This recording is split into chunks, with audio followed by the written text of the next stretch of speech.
नमस्कार दर्शकों, Indumati motivational channel में आपका बहुत बहुत स्वागत है।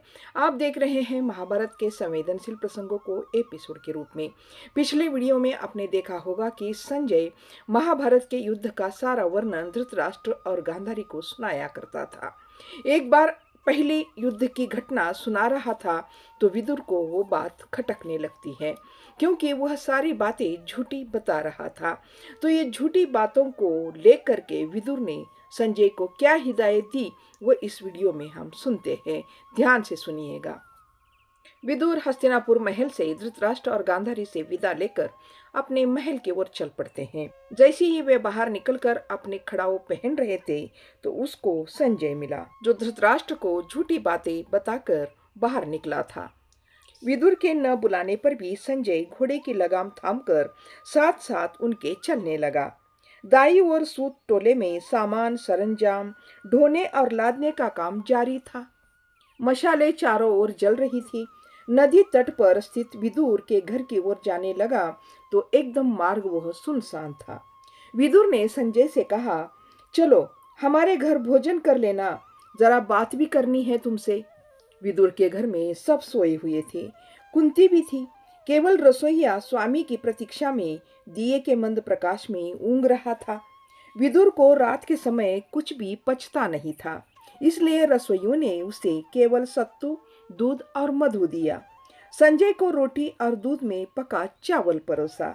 संजय जब रोटी चबा रहा था तब विदुर ने पूछ लिया, युद्ध का समाचार बताते समय तुमने इतना झूठ क्यों बोला? मैंने झूठ बोला? संजय ने आश्चर्य से कहा। संजय एकदम खाना खाते खाते रुक गया। घर से निचले भाग में बहती नदी की भरभराहट उसके ध्यान में आई। चाचा जी के इस घर में सदा यह आवाज सुनाई देती थी, नदी बहने की आवाज। रात की निस्तब्धता में भी अकेली यही आवाज सुनाई देती है। 3 दिन से युद्ध भूमि में हाथी, घोड़े और रथों की चित्कारों से कान के पर्दे फटे जा रहे थे। मानव मल मूत्र की बदबू तो लगता है अब भी आ रही है।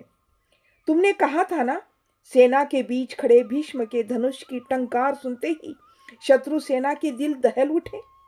एक मानव जितने लंबे लोहे के धनुष का चिल्ला उठाने की शक्ति 125 वर्ष पार कर जाने वाले झुर्रीदार शरीर वाले बूढ़े में हो सकती है?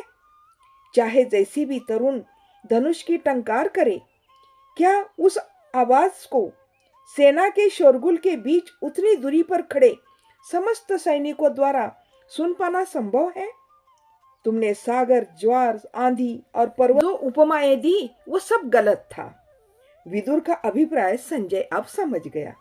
उसकी दाढ़ों में पुनः काम करना आरंभ कर दिया। चबाई रोटी जबान से घुमाना छोड़कर उसने पूछा, और कैसे वर्णन करता, बताइए आप भी। वो चीज जैसी है वैसी ही वर्णन करना चाहिए, विदुर ने कहा।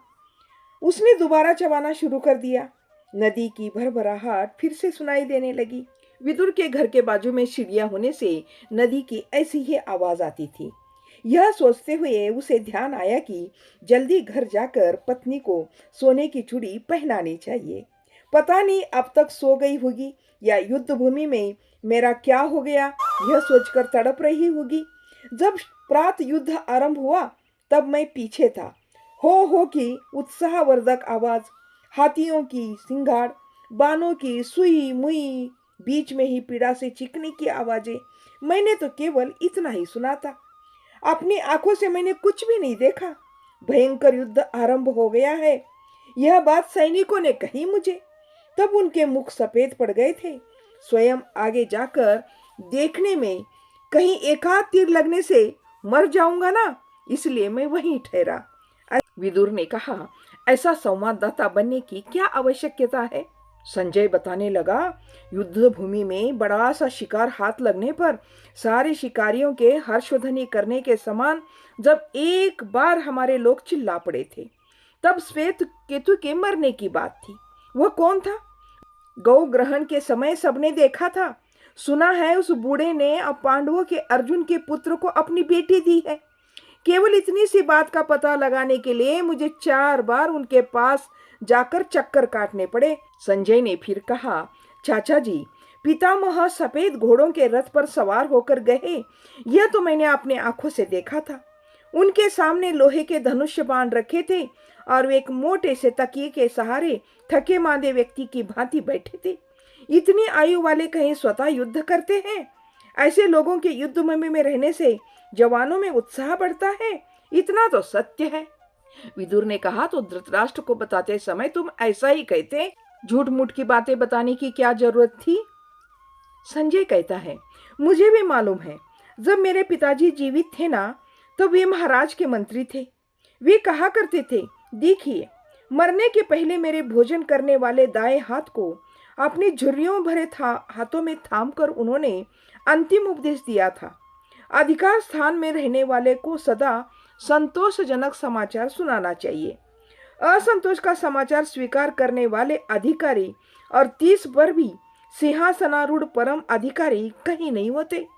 उनका तात्पर्य यही था कि राजाओं से निवेदन करते समय इस अंश को कभी नहीं भूलना चाहिए।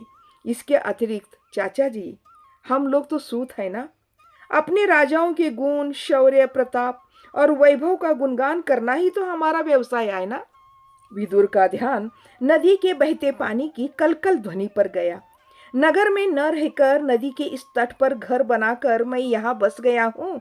यहाँ आकर न बसता और कहीं रहता तो प्रात उठते ही धृतराष्ट्र के सामने बैठकर जो भी वह कहता उस पर एक गाय की भांति सिर हिलाना पड़ता, अथवा कोई अप्रिय बात मुंह से निकल जाती तो डांट खानी पड़ती। नदी के बहाव का यह स्वर न होता तो ऐसा लगता मानो मेरा कोई अस्तित्व ही नहीं। यह घर, गारे का यह चबूतरा, नीचे की सीढ़ियां, नदी, बस यही बहुत है मन की प्रसन्नता के लिए। जब यह सोच ही रहा था कि संजय ने अपना प्रश्न दोहराया, यही तो है ना चाचा जी हमारे कुल का व्यवसाय? विदुर ने कहा, संजय, तुम्हारा पिता गौलान मुझसे छोटा था। इसके अतिरिक्त मैं सूत होने के साथ साथ धृतराष्ट्र महाराज का छोटा भाई भी हूँ। सुना है मैं उनसे केवल 6-7 दिन छोटा हूँ। तुम सूत कुल के जिस व्यवसाय की बात कर रहे हो, यदि मैं उसी को अपनाता तो मैं ही महाराज का मंत्री बनता। यह जानकर कि मुझ में वह गुण नहीं, उसने तुम्हारे पिता को उस पद पर नियुक्त किया था। आरंभ से अप्रिय होने पर भी मुझे जो सही लगता वही मधुर ढंग से कहता आया हूं मैं। पर आप तो राजा के भाई हैं, संजय ने कहा। विदुर ने कहा, मैं कैसा भाई, इसकी चर्चा यहाँ नहीं करनी चाहिए। समस्त सूत कुल राजवंश का सहोदर ही है। सेवा करना और झूठी प्रशंसा करना तो सहोदर का धर्म नहीं है। तुम जिस सहोदर धर्म की बात कहते हो उसका पालन करने पर भी तुम्हारा पिता धनी नहीं बन सका, वह जाने दो। तुम तो राजा नहीं, मंत्री भी नहीं हो, राजा के पिता के केवल संवाददाता हो। जो बात तुम अपनी आंखों से देखो अथवा विश्वस्त व्यक्तियों से सुनो, बस उतनी यथावत बात धृतराष्ट्र को तुम सुना देना। राजा गुस्सा करे तो डरो मत। दाएं हाथ से जो सोने की चूड़ी थाम रखी है ना, उसका या ऐसी और चीजों का तुम्हें लोभ नहीं करना चाहिए। संजय कहता है, तो आपका कहना मैं कोई समाचार ही न दूं? महाराज ने मुझे यह आश्वासन नहीं दिया है कि मैं प्रिय या अप्रिय समाचार जो भी हो बताता जाऊं। कैसी भी बात पर वे गुस्सा नहीं करेंगे, सेवा से भी निकाल दिया जाऊंगा। इस प्रकार जो पुरस्कार मिले हैं वे परिश्रम के फल ही तो है। व्यर्थ में मैं उतनी दूर घोड़े पर जाऊं और बुरा समाचार लेकर आऊं। आज दोपहर भर चलकर घोड़े पर दौड़कर आया हूं, मेरे आसन की जगह पर घाव हो चुका है मालूम। यह कहते कहते संजय चावल खाने लगा। उसे रोटी के समान चबाने की आवश्यकता नहीं थी, इसलिए जल्दी जल्दी वह निगलने लगा। विदुर ने कहा, मैंने कितनी बार उनसे अप्रिय बातें की हैं, पर हमारे संबंध टूटे नहीं। मैं अपने आप कभी उसके बुलाए बगैर घर नहीं गया, उसके बुलाने पर ही जाता हूँ। ऐसा क्यों हुआ? पूर्ण रूप से संबंध क्यों नहीं टूटा? यह प्रश्न सबके मन में आता है। भाई है ना, एक सौजन्य की बात है। मैं उसके माँ की दासी का पुत्र हूँ। एक ही पिता के पुत्र होने पर भी मैं दास पुत्र कहलाता हूँ, छोटा भाई नहीं। अपने सगे भाई पांडु के प्रति उसके मन में कभी सहोदर भाव नहीं आया, तो हमारे मन में कब उसके मन में सहोदर भाव आ जाएगा? तो इस तरह विदुर संजय को सही और सत्य बातें बताने की हिदायत दे रहे हैं।